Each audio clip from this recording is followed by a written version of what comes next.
Hello बच्चों, good morning. आज हमारी वीडियो का टॉपिक है केमिकल रिएक्शंस एंड इक्वेशन। तो आइए सबसे पहले हम लोग बात करते हैं केमिकल रिएक्शंस की।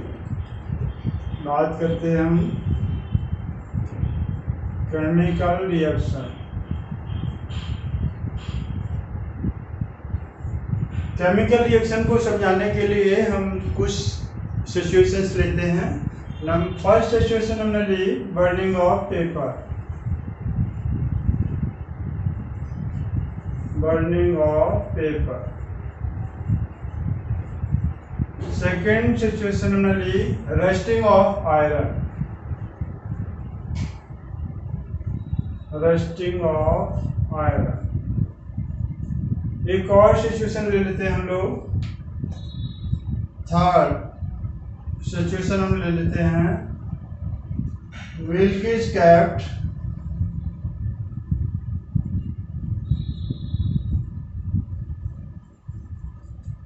एट रूम टेम्परेचर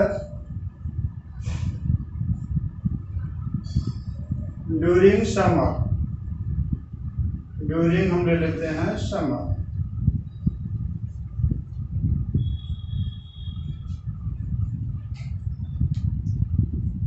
और एक और सिचुएशन हम इसमें थोड़ा जोड़ते हैं, फूड इज कुक्ड। एक और ले लेते हैं हम इसमें, फूड इज कुक्ड। ये हमने 4 सिचुएशन आपके सामने रखे। अगर हम इन सब में इनिशियल सबस्टांस को देखें, paper, iron, milk and food. अब इनको जब हम इस तरह रखते हैं तो जब ये चेंजिंग इनमें होता है इनिशियल सबस्टेंस में और जो फाइनल सबस्टेंस बनता है, तो इन सभी केसेस में देखें, चाहे हम बर्निंग ऑफ पेपर देखें, पेपर को बर्न करेंगे तो हमारा फाइनल सबस्टेंस क्या बनेगा, एश। अगर हम रस्टिंग आयरन को अगर मॉइस्चर एरिया में देखें तो वो रस्टेड आयरन बनेगा। अगर मिल्क को हम कैप्ट करते हैं at room temperature during summer, then that is convert to curd. अब इन सभी सिचुएशन में देखें फाइनल जो सबस्टेंस बन रहा है तो वहां पर किस टाइप का चेंजिंग हो रहा है, क्या वो फिजिकल चेंज है या केमिकल चेंज है। तो देखा हमने फर्स्ट में कि पेपर बर्न होकर एश में कन्वर्ट हो रहा है, इट मींस केमिकल चेंजेस हो रहा है। सेकेंड हमने देखा rusting of iron is also chemical changes. Milk is converted into curd, chemical changes. Food is cooked. Food को कुक करोगे तो वो भी केमिकल चेंजेस हो रहा है, ठीक है। तो अब ये जो केमिकल चेंजेस हो रहे हैं वो किस प्रोसेस हो रहे हैं, जो भी ये केमिकल चेंजेस हो रहे हैं, जिस प्रोसेस हो रहे हैं, that process is called chemical reaction. यहाँ पर एक और हम देखते हैं, हमने एक एग्जाम्पल ले लिया। यहाँ हम देखें कि हमने बर्निंग ऑफ पेपर की बात की, तो ऐसा नहीं केवल बर्निंग सेल्फ ही पेपर बर्न हो रहा है, वहां पर उसके साथ कोई दूसरा सबस्टेंस भी है। किसके साथ बर्न करेगा, विद ऑक्सीजन। अगर यहाँ पर हम बात कर रहे हैं रस्टिंग ऑफ आयरन, केवल आयरन अकेले ही रस्ट नहीं हो रहा है, वहां वो किसकी प्रेजेंस हो रहा है, in the presence of moisture. तो अगर हम देखें यहाँ पर एक और हमने एग्जाम्पल लिया, C+O2। C+ एक और ले लेते हैं हम लोग। हमने ले लिया ये कोई एटम है C और रिएक्ट विद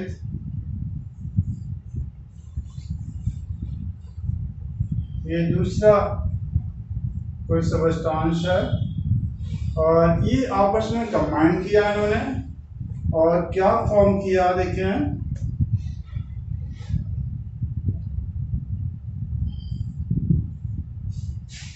ये जो नया सबस्टेंस हमारा ये बनता है।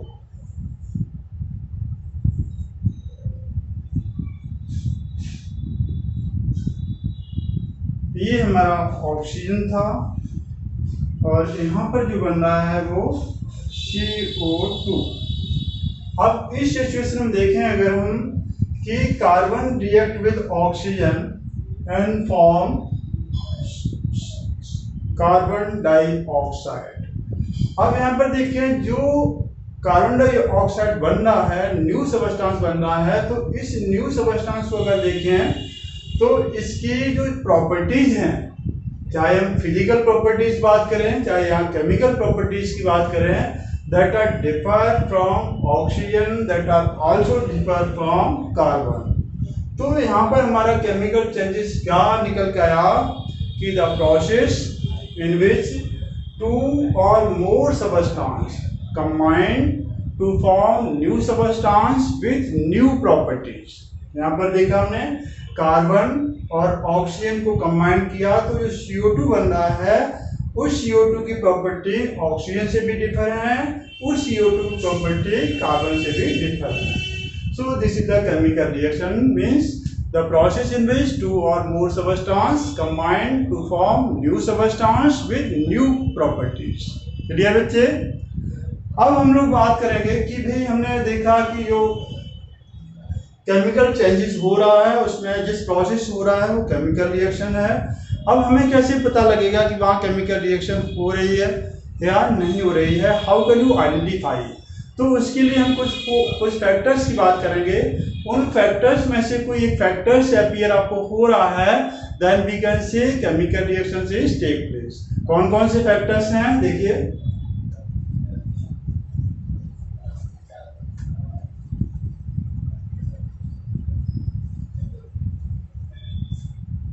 हम फैक्टर्स की फर्स्ट फैक्टर की बात करते हैं, चेंज इन स्टेट। फर्स्ट फैक्टर की बात की, change in state. Change in state कैसे देखेंगे? जैसे हमने सिंपल कोई एग्जाम्पल ले लिया, C प्लस या और ले लें दूसरा H2 प्लस O2 ले लें। सिंपल एग्जाम्पल ले लिया हमने, H2 plus O2 gives us water. ये हमने सिचुएशन ली। यहाँ पर देखें हमारा हाइड्रोजन क्या स्टेट है इसकी? Gaseous state. ऑक्सीजन क्या स्टेट है? Gaseous state. बट जो प्रोडक्ट बन रहा है वो किस स्टेट में बन रहा है? Liquid state. तो यहाँ पर चेंज ऑफ स्टेट हो रही है। यहाँ गैसियस स्टेट था हमारा रिएक्टेंट और जो प्रोडक्ट बन रहा है वो लिक्विड स्टेट बन रहा है। तो दैट इससे हम पहचान लेंगे जैसे यहाँ पर चेंज इन स्टेट हो रहा है कि यहाँ पर मतलब केमिकल रिएक्शन हो रही है। इसके बाद हम देखें सेकेंड फैक्टर देख सकते हैं। सेकेंड फैक्टर की बात कर सकते हैं, formation of precipitate. Second factor हम ले लेते हैं, formation of precipitate. Formation of precipitate. Formation of precipitate से भी हम पहचान पाएंगे ये अगर एपीएस होता है। फॉर्मेशन ऑफ प्रेसिपिटेट क्या है, कैसे पहचानेंगे? देखिए एक हमने एग्जांपल लिया, sodium chloride. Sodium chloride react with silver nitrate. react with silver nitrate. This is also aqueous and gives sodium nitrate and NO3 and plus AgCl. This is also in aqueous form. और जो यहाँ पर देखें silver chloride है, इसका आपको यहाँ पर व्हाइट प्रेसिपिटेट मिलेगा। This is the white precipitate, white precipitate. तो जब भी हमने सोडियम क्लोराइड को सिल्वर नाइट्रेट से अगर रिएक्शन हो रही है और वहां पर देखा कि एक प्रेसिपिटेट बनता है, white precipitate, that precipitate is settled on the bottom of that vessel. तो जैसे प्रेसिपिटेट सेटल डाउन हुआ तो हमने समझ लिया कि यहाँ पर प्रेसिपिटेट बना है, तो इसका मतलब केमिकल रिएक्शन हो रही है। तो this is the second factor of the formation of precipitate. इससे हम पहचान पाएंगे कि केमिकल रिएक्शन हो रही है या नहीं हो रही है। थर्ड फैक्टर से हम लेते हैं यहाँ पर, थर्ड फैक्टर लिया हमने change in temperature. Third factor हम देख सकते हैं change in temperature. Change in temperature. Change in temperature कैसे करेंगे? हमने क्विक लाइम लिया, formula of quick lime is CaO, calcium oxide. इसको हमने डिजोल्व किया इन वाटर। वाटर में जैसे इसको डिजोल्व करेंगे, सपोज हमारे पास कोई बीकर है और उसमें हमने कुछ वाटर लिया हुआ है और इसमें थोड़ा पावर किया हमने कैल्शियम ऑक्साइड क्विक लाइम। जैसे ही पावर करेंगे और उसके बाद हम बीकर को टच करके देखेंगे, then that beaker becomes hot. क्यों हॉट होगा? वहां पर क्या बनेगा? वहां पर बनेगा calcium hydroxide and plus heat. क्या बनेगी? कैल्शियम हाइड्रोक्साइड तो बनेगा ही, उसके साथ साथ हीट भी प्रोड्यूस होगी due to formation of heat, that beaker becomes hot. तो वहां हम टच करके पहचान पाएंगे कि भाई यहाँ पर हमारा बीकर हॉट हो गया है, इसका मतलब यहाँ पर हीट फॉर्म हो रही है, टेम्परेचर चेंज हो रहा है। तो चेंज ऑफ टेम्परेचर से भी हम पहचान लेंगे कि यहाँ पर केमिकल रिएक्शन हो रही है। फोर्थ फैक्टर हम बात कर सकते हैं, यहाँ पर फोर्थ फैक्टर की बात करें तो यहाँ पर हम चेंज इन कलर की भी बात कर सकते हैं। Change in colour, fourth factor हमारा था change in colour. Change in colour, change in colour से कैसे पहचानेंगे? हमने एग्जाम्पल लिया, iron nails dip in copper sulphate solution. Iron nails को हमने कॉपर सल्फेट सोल्यूशन में डिप किया। कॉपर सल्फेट का जो कलर होता है वो कैसा होता है बच्चों? Blue colour. ये जो कॉपर सल्फेट है ये अभी ब्लू कलर में।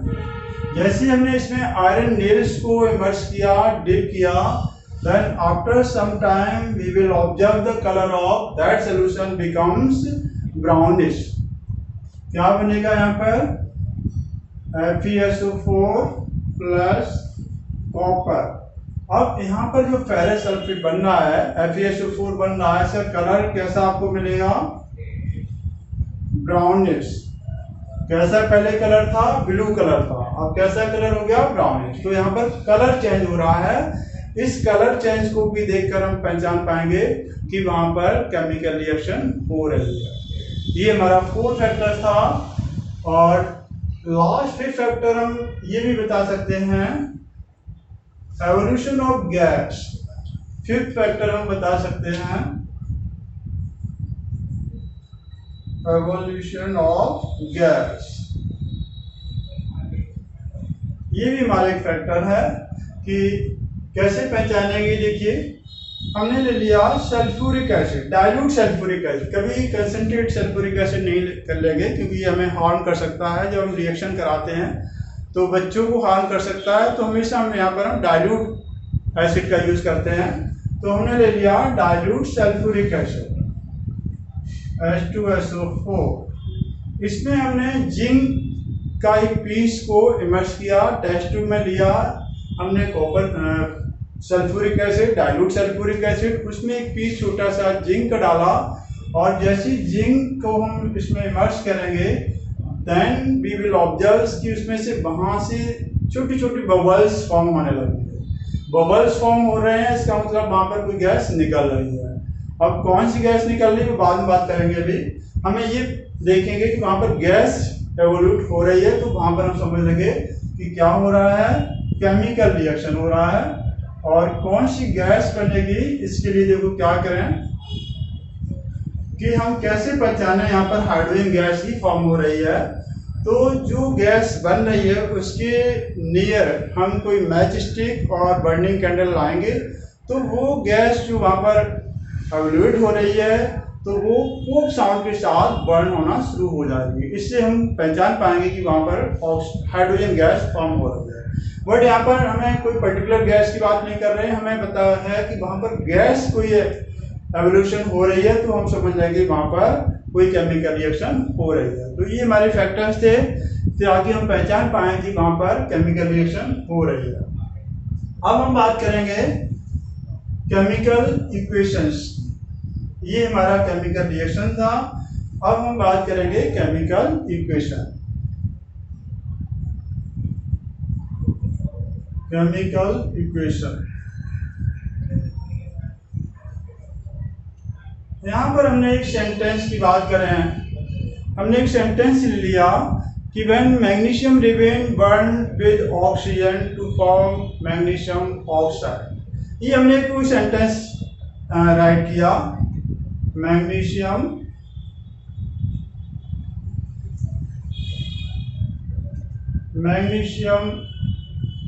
रिमेन या magnesium burn with oxygen. Magnesium ribbon को हमने किसके साथ बर्न किया? ऑक्सीजन के साथ, and form magnesium oxide. Magnesium oxide, ये हमारा एक सेंटेंस था, हमने इसको लिखा। तो देखें ये जो सेंटेंस हमारा लिखने में कैसा हो रहा, क्वाइट लॉन्ग, काफी लंबा लग रहा ना आपको। Magnesium ribbon burned with air to form magnesium oxide, this is the quite long। अब हम इसी को शॉर्ट फॉर्म में लिखना चाहें अगर, कि शॉर्ट फॉर्म में कैसे लिख सकते हैं, तो देखिए इसको क्या करें हम, यहाँ हमने लिख लिया magnesium burned with oxygen to form magnesium oxide। इसको थोड़ा और बैलेंस कर लेते हैं। तो ये हमारा इसी सेंटेंस को हमने शॉर्ट फॉर्म में इस तरह लिखा। क्या किया हमने कि जो यहाँ पर रिएक्टेंट एंड प्रोडक्ट थे उनको सिंबॉलिक या कंपाउंड फॉर्म में हमने रिप्रेजेंट किया in the forms of equation. So the process in which reactant and product are written in symbolic form or in compound form, chemical compound form, in the forms of equation, that is called chemical equation। अब ये इतना बड़ी equation थी, इसको हमने उनको क्या किया, जो एलिमेंट थे उनको सिंबॉलिक फॉर्म में लिखा, जो कंपाउंड थे उनको कंपाउंड फॉर्म में लिख दिया, और उसको एक इक्वेशन के फॉर्म में हमने रिप्रेजेंट कर दिया। तो ये शॉर्ट फॉर्म हम इसको लिख सकते हैं। तो this is the called chemical equation.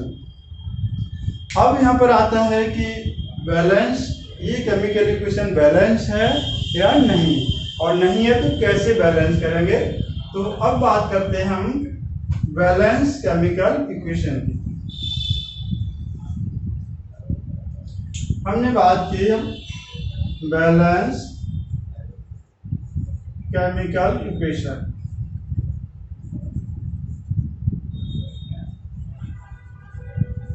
Balance chemical equation,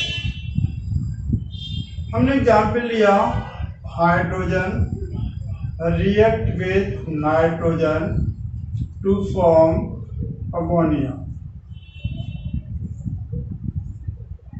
ये हमने ले लिया एक इक्वेशन। इसमें अगर हम देखें तो अगर हम रिएक्टेंट की बात करते हैं, पहले रिएक्टेंट में देखें जो हमारा हाइड्रोजन है उसमें how many numbers of atom, कितने एटम है इसमें, हाइड्रोजन में 6 एटम। इधर जो प्रोडक्ट बन रहा है हमारा उसमें भी हाइड्रोजन के कितने एटम है, 2 3 और 6। अगर हम नाइट्रोजन की बात करें इन रिएक्टेंट तो कितने एटम है, 2। प्रोडक्ट की बात करें तो यहाँ भी हमारे कितने एटम है, 2। तो number of atom of the reactants are equal number of atom in product, दोनों और इक्वल हैं। First condition. सेकंड कंडीशन क्या होना चाहिए, उनकी स्टेट्स आर शोड, वो किस स्टेट में है, लिक्विड स्टेट में है, सॉलिड स्टेट में है, गैसियस स्टेट में है या फिर एक्वस फॉर्म में है। तो उनकी स्टेट भी हमारे पास शो होना चाहिए उस इक्वेशन में। Then we can say that is the balance chemical equation. तो 2 कंडीशन है हमारी बैलेंस केमिकल इक्वेशन की। एक तो हमारे number of atom of reactants should be equal to number of atom of product. Second condition क्या है, जो रिएक्टेंट एंड प्रोडक्ट हैं उनके स्टेट शो होना चाहिए। उसके आगे। क्लियर? अब हम इनको अगर नहीं बैलेंस, केमिकल बैलेंस नहीं है तो हाउ बैलेंस इट, इसको हम कैसे बैलेंस करेंगे, इसकी बात करते हैं हम लोग।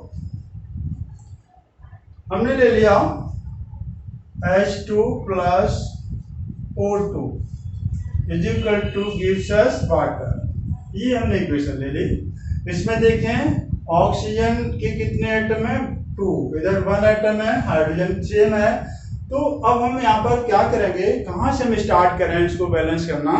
सबसे पहले देखेंगे वो कंपाउंड जिसमें मैक्सिमम नंबर ऑफ एटम है, उसको हम चूज करेंगे। अब इसमें देखिए हमारे पास हाइड्रोजन है, ऑक्सीजन, हाइड्रोजन में 2 एटम है, ऑक्सीजन में भी 2 एटम है, बट वाटर में कितने एटम है, 3। तो स्टार्ट हम यहाँ से करेंगे, जिस कंपाउंड में सबसे मैक्सिमम नंबर ऑफ एटम होंगे वहीं से हम स्टार्ट करेंगे। तो यहाँ पर देखिए ऑक्सीजन के कितने एटम है, 1, यहाँ पर कितने एटम है, 2। इन दोनों को इक्वल करने के लिए हम क्या करें, यहाँ पर 2 से हमने मल्टीप्लाई किया तो 2 ऑक्सीजन हो गए। अब हाइड्रोजन यहाँ पर कितने हो गए, 4। तो यहाँ पर हाइड्रोजन 4 करने के लिए क्या करोगे आप, 2 से मल्टीप्लाई कर दो। ये हमारा फर्स्ट स्टेप कंप्लीट हुआ, नंबर ऑफ एटम्स इक्वल हो गए। अब हमें क्या करना है, इनकी स्टेट शो करना है कि हाइड्रोजन जो है यहाँ पर किस स्टेट में है। तो हाइड्रोजन यहाँ पर गैसियस फॉर्म में है, तो हमने इसको G से डिनोट किया। Oxygen is also in gaseous form, इसको हमने G से डिनोट किया। और जो वाटर बन रहा है वो किस फॉर्म में है, लिक्विड फॉर्म में है, तो इसको हमने L से डिनोट किया। अब ये हमारी परफेक्ट कंप्लीट इक्वेशन, जो बैलेंस केमिकल इक्वेशन हो गई। तो इस तरह से हम किसी भी इक्वेशन को बैलेंस कर सकते हैं। ठीक है, एक और लेते हैं एग्जांपल। एल्युमिनियम हमने लिया, aluminium react with oxygen to form aluminium oxide, ये हमने ले लिया। अब यहां भी देखें कि एल्युमिनियम में यहाँ पर 1 एटम है, 2 एटम है, यहाँ पर कितने एटम है, 5। तो स्टार्ट हम कहाँ से करेंगे, यहाँ से। तो सबसे पहले हमने देखा ऑक्सीजन को, देखें यहाँ पर 3 मोल एटम है, यहाँ पर 2 एटम है। 3 और 2 को कैसे इक्वल करोगे, इनका एल्शियम ले लें दोनों का। 3 और 2 का एल्शियम कितना आएगा, 6। तो यहाँ पर ऑक्सीजन 6 करने के लिए हमने किससे मल्टीप्लाई करें, 2 से। तो ऑक्सीजन हो गए 6। यहाँ पर 6 करने के लिए किससे मल्टीप्लाई करोगे, 3। तो यहाँ भी ऑक्सीजन 6 हो गए। अब हमारा क्या बचा, एल्युमिनियम। एल्युमिनियम हमारा रिएक्टेंट में कितने एटम है, 4। यहाँ पर हमारे पास 1 है, यहाँ 4 करने के लिए 4 से मल्टीप्लाई कर लो। क्लियर? तो ये हमारा फर्स्ट स्टेप कंप्लीट हो गया। सेकंड स्टेप हम देखेंगे इनका फॉर्म्स क्या है, स्टेट क्या है। तो एल्युमिनियम हमारा यहाँ पर क्या है, सॉलिड फॉर्म, और ये हमारा ऑक्सीजन क्या है, gaseous form. This is also solid form, ये हमारा क्या हो गया, सॉलिड फॉर्म। चलो ये सॉलिड फॉर्म हो गया। तो ये हमारा केमिकल बैलेंस केमिकल इक्वेशन की हमने यहाँ बात की। और अब हम लोग अगले क्लास में बात करेंगे types of chemical reaction, that is very important. उसमें जो क्वेश्चन आपको जरूर मिलेगा, तो तब तक आप यहाँ तक देख कर आएंगे। फिर नेक्स्ट वीडियो हम लोग बात करेंगे chemical types of chemical reaction. तब तक थैंक यू, धन्यवाद।